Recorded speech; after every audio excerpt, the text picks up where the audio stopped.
vê muito essa defesa da intervenção militar, né? É uma contradição interessante, né? A pessoa protesta para que volte algo que não a deixe protestar. Eu protesto a favor de não ter o direito de protestar. Então para vocês pensarem um pouco toda essa onda, né? E como que isso surge, né? Isso também é cíclico, né? Essas ondas de fascismo e de pensamento conservador, elas surgem sempre a partir de grandes crises, né? Vamos lembrar que em 2008, né, a gente tem uma grande crise que se arrasta pelo mundo aí e que vem atingindo o Brasil aos poucos. E essas grandes crises, elas acabam eu não vou vir a semana toda. Elegendo alguns responsáveis, né, por essas grandes crises.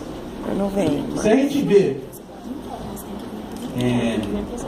um dos eleitos principais com as crises, apresentar o quê? vamos dizer o seguinte, ó, não, o país entrou em crise porque foi gasto muito dinheiro com direito social. E aí, recentemente, a gente teve a fala do deputado Nelson Marquiselli, né? Quem não tem dinheiro não faz faculdade. Né? Aí ele completa a frase seguinte: meu filho vai fazer, meus filhos fizeram, porque eu tenho dinheiro. Né? Então vocês percebem, uma crise econômica, uma onda conservadora, se elege os direitos sociais como responsáveis por essa crise. Você tem o corte nos investimentos públicos, e aí eu peço que vocês acompanhem essa discussão da PEC 241. Quem não está acompanhando, é uma proposta de emenda constitucional que vai congelar os investimentos do governo, do Estado, né, por 20 anos. É uma decisão política. A gente vive uma crise. Como que eu vou combater essa crise? Eu deixo de investir em saúde e educação. Não é isso. Aumentar, por exemplo, a taxação das grandes fortunas, nem pensar. Que seria outra saída. A gente pode os investidores dão tudo o pé na tábua. Melhor criar uma taxação, porque as grandes fortunas hoje nós quase não temos. Eu não estou acreditando. Posso aumentar essa taxação ao invés de cortar saúde e educação. Não, mas eu prefiro, politicamente, eu decido cortar, congelar por 20 anos os investimentos em educação e saúde. Né? Não dá para a gente se aprofundar muito nessa questão, mas procurem, né, ler sobre isso, procurem se informar. Vocês vão perceber como que isso é danoso. Né? Hoje a gente está com uma movimentação muito grande no país contrário a essa PEC, né, que favorece aí um tipo específico de capital, que é o capital financeiro. Você deixa de investir em educação e saúde para guardar dinheiro para pagar os juros da dívida pública. A dívida pública é aquela coisa. Quando eu compro um carro, eu tenho uma dívida, não tenho? Mas eu tenho um carro. Na dívida pública, você empresta dinheiro para o governo pega esse dinheiro e te devolve com juros altíssimos. Mas para onde foi esse dinheiro? Isso é uma coisa que ninguém sabe, né? Por isso que há uma defesa muito grande também pela auditoria da dívida pública brasileira. Então a gente precisa lutar por isso também. Contra a reforma da educação, né? MP 746. Então vamos pensar isso. Dentro desse contexto todo, ó, de onda conservadora, de crise econômica, de corte nos gastos, surge também uma tentativa de reforma do ensino médio. Uma reforma que vai fazer com que, primeiro, né, corta filosofia, sociologia, arte e educação física. Isso é desnecessário. Né? Isso não forma o sujeito para o mercado de trabalho. Então a gente corta isso. Né? Cria um itinerário formativo onde o sujeito vai ali poder optar pela sua formação. Né? Como se, ao se retirar disciplinas, você tivesse alguma opção. Então essa opção ela é sempre falha, ela é sempre se o aluno quiser fazer, ele faz. Pelo trajeto formativo que eu vou ter, ela é sempre problemática. Porque eles mentem, né? Gente, porque eles ocultam essa informação. Essa MP também traz a possibilidade de dinheiro público ser investido diretamente no setor privado, né, por meio de desvio das verbas do Fundeb para o setor privado. Então, muito problemático também. E no campo didático-pedagógico? No campo didático-pedagógico, a gente tem percebido o quê? Essa perspectiva, o senhor também citou, que é a questão do neotecnicismo, né? E aí voltam-se discussões que a gente pensou ter sido superadas, né? Lá na década de 80, que é a discussão aí da técnica versus a política. Eu falo lá na década de 80, porque a década de 80 ela foi efervescente nesse sentido. Se a gente pegar lá os textos do Paulo Nozella e da Esther Buffa, né, eles debatendo lá competência técnica, compromisso político, o que é válido, e aí o Demerval Saviano intervém, né, e escreve um texto competência técnica versus compromisso político, o pomo da discórdia, fez toda uma discussão. Depois, mais pra frente, a Terezinha Rios também vem com essa discussão, né? O que era a questão? Né? O pensamento conservador elege a técnica como um lugar da neutralidade. O técnico seria o neutro. Tanto é que nas campanhas, né, e aqui em Ribeirão a gente pode olhar, e os dois candidatos falam isso abertamente, né? Eu não sou político, eu sou um técnico. As minhas secretarias vão ser ocupadas por técnicos e não por políticos, né?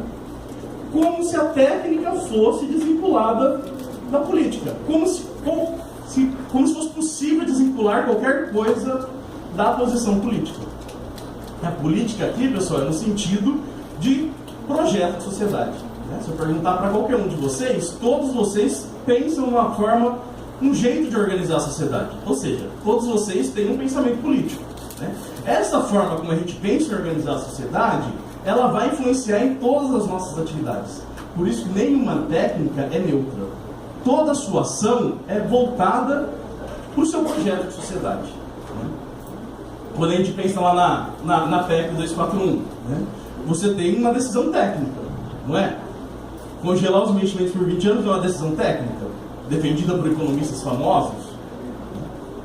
Mas existem outras técnicas.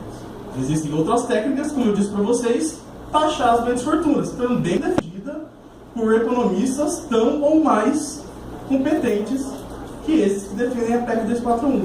O que diferencia uma técnica da outra? O posicionamento político que se tem para decidir qual técnica usar. E a eficácia. Eu decido, pelo projeto de sociedade que eu defendo, congelar os investimentos em educação por 20 anos. Né? Porque taxar as grandes fortunas não é algo que está no meu horizonte político. Percebem essa relação entre técnica e política? E normalmente, quem é eleito como, no campo educacional, que setor é eleito como o setor onde possivelmente se consegue construir essa neutralidade técnica? É no setor público? Não, né? Como a gente viu na charge que o professor Fernando apresenta, a professora lá está vestida, né, na camiseta dela está escrito escola pública, né? Ou seja, a escola pública ela é sempre tida nesse pensamento conservador como um local onde os militantes tomam a escola, né? Que não há ali uma técnica neutra, enfim. Se a técnica neutra não está no setor público, onde ela está? No setor privado, né? E aí que a gente tem, né, a possibilidade, acabei antecipando uma discussão, enfim, de construir, né, essa técnica na educação a partir de instrumentos específicos. Isso era um pensamento muito forte lá na década de 70, durante a ditadura. E durante a ditadura militar, no Brasil, isso vem de antes, mas no Brasil, surgiu uma discussão muito interessante sobre as máquinas de ensinar. Já ouviram falar? As máquinas de ensinar, né, o Skinner vai propor, né, mas outros autores vão propor também as máquinas de ensinar. Naquela época, quando ainda você não tinha um desenvolvimento da microeletrônica muito grande, você tem um caixote ali, com uma programação básica, e que o aluno responde algumas questões e depois é cuspido ali uma filipeta, onde ele tem o feedback imediato das respostas. Isso na década de 50, nos Estados Unidos, 60, 70, enfim. Né? Ou seja, era a possibilidade de você ter um conhecimento neutro, já que você não tinha interferência ali do professor malvadão, né? O professor não interferia. E isso é retomado hoje, né? Se a gente pensar como o uso das tecnologias, Gente, por que não colocou um professor ele é para feito falar a hoje em favor e dia, um professor para falar contra? ele pode ser feito dessa forma também. Olha, reparem que eu não estou dizendo que a única forma de usar tecnologias é nesse formato de máquinas de ensinar. Eu não estou dizendo isso. Né? No meu doutorado, inclusive, eu quero discutir isso agora, que é essa questão do uso das tecnologias em perspectiva histórica, né? Como elas foram sendo usadas ao longo da história. No entanto, o que a gente percebe nos programas do setor privado para o uso de tecnologias, muitas vezes se usa o computador, se usa o objeto de aprendizagem para, ou melhor, né, com o argumento dessa suposta neutralidade, né, a não interferência ali de um professor que poderia mudar, enfim, a cabeça do aluno. E aí, se a gente pensar no setor privado, ó, aqui só uma ideia, né, de um dos grupos privados na educação que a gente tem, que é o grupo Somos Educação. Olha a ramificação desse grupo, né? Para vocês perceberem como que isso está enraizado na nossa sociedade, como vem sendo fomentado, né? Vem sendo fomentado por essas políticas. Então, o setor privado aí, eleito como setor estratégico, como o setor técnico, o setor da neutralidade, o setor da qualidade, né, vai tomando o espaço público. Acho que Aí vocês têm uma professora, que é a professora Priscila, que estuda especificamente isso, né? Tem um estudo pioneiro aí sobre a Fundação Unibanco em algumas cidades do Nordeste. O pessoal lá da Unicamp estuda bastante, Tereza Adrião, né? Tem uma colega lá também estudando como que a Fundação Ayrton Senna está tomando esse espaço, como que a Abril constrói esse discurso também da qualidade do setor em detrimento do setor público, e como que as políticas públicas estão dando aval para esse setor entrar dentro da escola pública e dominar o processo. Então, só para vocês terem uma ideia aí de como uma coisa está se construindo. A escola pública é boa? Terceirização da gestão escolar, uma outra moda aí, né? Entrega das escolas às OS, né, organizações sociais, igrejas e militares. Acho que o estado onde está mais avançado é em Goiás, principalmente com as escolas militares. É bom ou não? Numa situação muito complicada. Eu estava conversando com uma professora de Goiás outro dia, e ela falou: olha, é muito complicado fazer essa discussão. Por quê? Porque os militares vão lá, colocam a ordem da disciplina. Então, é uma escola onde não há violência direta, que a gente está acostumado entre os alunos, por exemplo, na escola pública tradicional, né, regular, porque você tem uma força ali, colocada, que não deixa que isso aconteça. Lógico que há outros tipos de violência, e esse tipo de violência, a violência simbólica, enfim, ela é bem maior. Eles cobram R$50 por aluno, né, porque aí, como eles são uma organização de sociedade civil, eles podem começar a fazer isso. Eles cobram R$50 ali dos alunos, a escola está sempre pintadinha, está sempre bonita, quebra alguma coisa, tem dinheiro para consertar na hora, né? Então é muito difícil fazer o debate com os pais, porque eles estão vendo ali uma escola bonita, né? Uma escola onde os alunos estão lá sentados, que não há roubo dentro da escola, que não tem agressão entre os alunos. Então é muito difícil. No entanto, os relatos que a gente tem de perseguição aos professores, né? Vocês sabem que o PM ele não pode falar, por lei, contra a sua própria instituição, né? Então você tem ali uma disciplina muito rígida. Um PM não pode criticar a PM. Acho que não.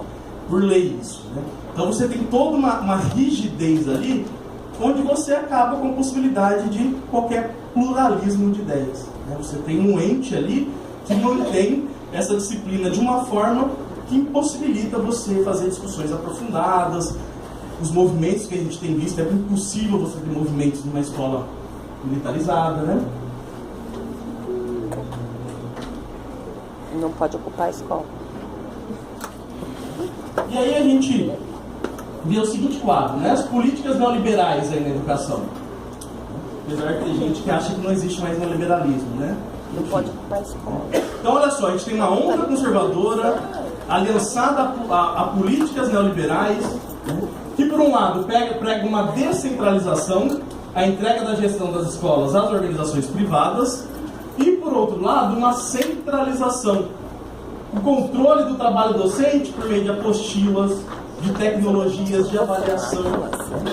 Tem um grande sistema aqui entrando no Brasil, né? Na verdade já está dentro, mas eles estão tentando tomar o espaço, que é o sistema Pearson, né?